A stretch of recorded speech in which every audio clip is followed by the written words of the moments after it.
Hello! Like many of us, I have been watching many clips on YouTube trying to find out how to make masks. Making masks for myself, for my friends, family, care workers, and I've come up with a really good design, so I'm going to share that with you today. Let me just show you a couple of things. This is a mask I made earlier on, and it's not big enough, it doesn't fit on your nose, it doesn't fit on your chin. Okay, so I've made adaptations of this one, and this is what I've come up with. Now, it's incredibly simple. You actually don't even need pins. All you need is a straight stitch machine, an iron, a pair of scissors and some elastic. But I'll go into that in a bit more detail in a moment. Now, the advantage of this one, easy to put on, clips behind your ears. It's tight across your nose. It's tight under your chin, and the tightness goes right back to your ears. So let me show you how to make it. It's probably quite a good idea to prepare all your pieces before you start. So I'm just getting ready with the elastic. I'm going to cut two pieces at 16 centimetres. So that's one. Obviously, all different shapes and sizes of faces means that you might need to vary the length of the elastic a little bit, but I would say cut it at 16. So there's our two pieces. So we've got the elastic, the scissors, pins if you need them, and a measuring tape. And of course what you need is some material. Let's get started. Now, I've cut myself out a template out of slightly thicker material, and this you will always use to cut out over and over again should you choose to make many of these masks, which is what I'm doing. Now, I've cut it out 27 centimetres by 18 centimetres. The material that I have chosen is 100% cotton. Now, obviously, there's many fabrics out there that you can be using, and a good way of testing for the thickness, obviously you need the weave to be quite tight, okay, so that the weave of the fabric as tight as it can be, really, to allow droplets, to not allow droplets through. Now, a good way of testing that could be that you would hold your material up to the light, and obviously the less light that comes through, the tighter the weave, the better your choice of material.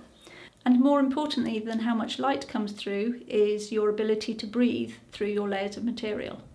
So check out whether you're using 2 layers or 3 layers, hold it up to your mouth and breathe through. You can do this test before you start making, and then you can decide whether you're going to use 2 layers or 3 layers of material. In this instance, I'm going to use 3. Now, you could use cotton bedding, t-shirts, tea towels, linen towels, pillowcases, flannel pyjamas.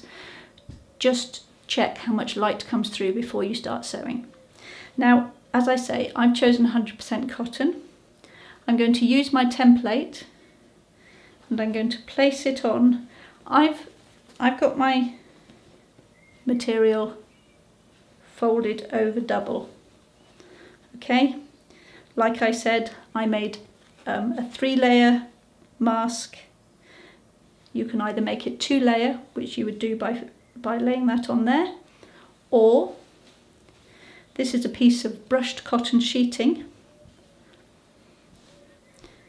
and I'm going to incorporate that into my mask at the same time. So, cutting out around your template,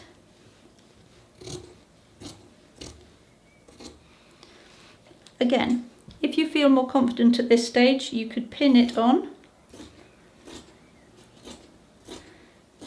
I'm all for doing things quickly, and I guess I'm quite a competent sewer, so I'm just cutting out around my template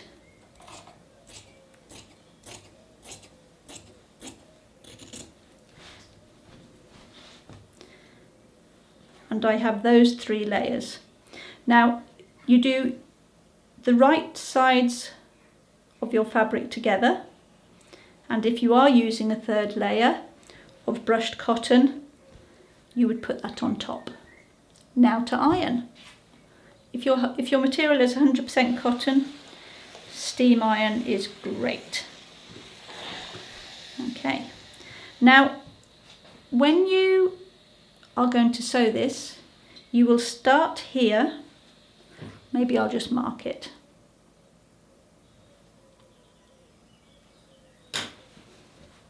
You will start your stitching here, sew all the way around and finish here. This is where your opening is going to be for turning out.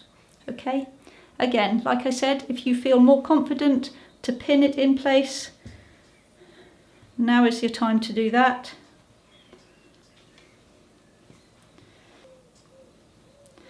But to be honest, it isn't necessarily necessary, and it's a lot quicker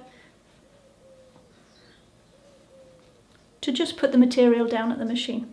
Okay, let's go. Once you've measured, cut and ironed your material, bring it over to the machine and place it about 1 centimetre in. Your stitch line will be approximately 1 centimetre in from the edge of the material. Give yourself a little stay stitch, backwards and forwards,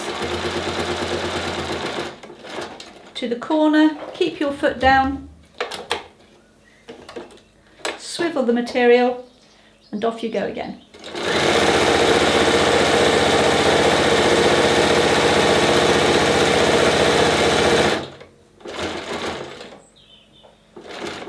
Stop stitch, needle down.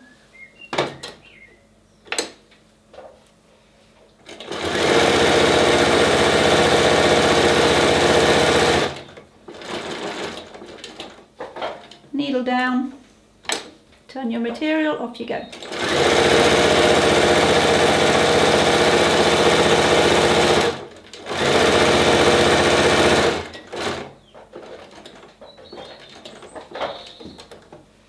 And on this last piece, just be mindful to leave a gap, maybe 1.5 inches, something like that.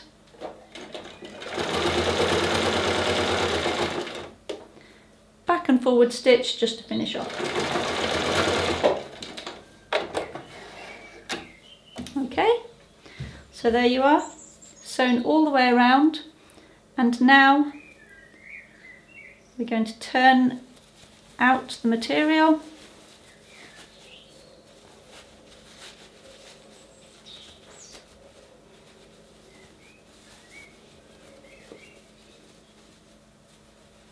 Some people say to snip off the corners before you do this, but I've been making hundreds of these and speed is the name of the game a little bit.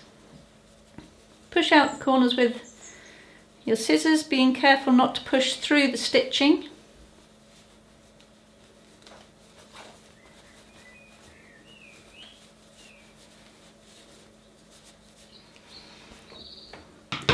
And there we have it. Don't worry too much at the moment about this little gap here. This will be closed up when you do the last bit of sewing. Okay, back to the ironing board. So once you've turned it out, we're going to iron it into shape. Remember, just double check that those seams are flat together. They don't need sewing, but they do need ironing. Okay, now fold your long edge into the centre and the bottom piece up, making it visually as even as you can, and then iron into place.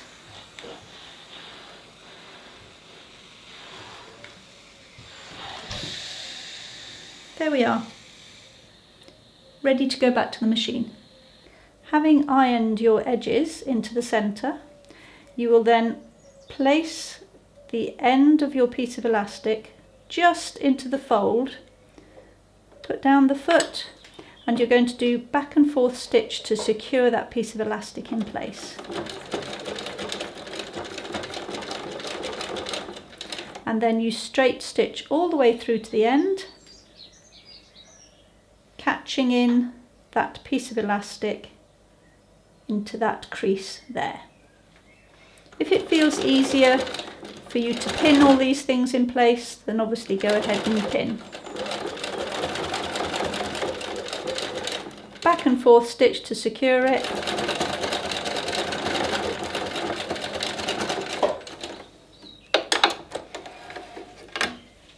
That's your one line of stitching. I like to do a second line of stitching.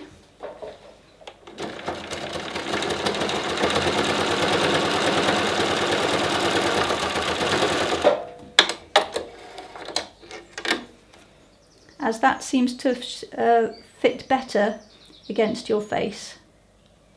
And of course you repeat that on the other end. And there you have it, your very own mask. Obviously I've put in 3 layers of material in this. It wasn't very thick material, so I chose to use three layers.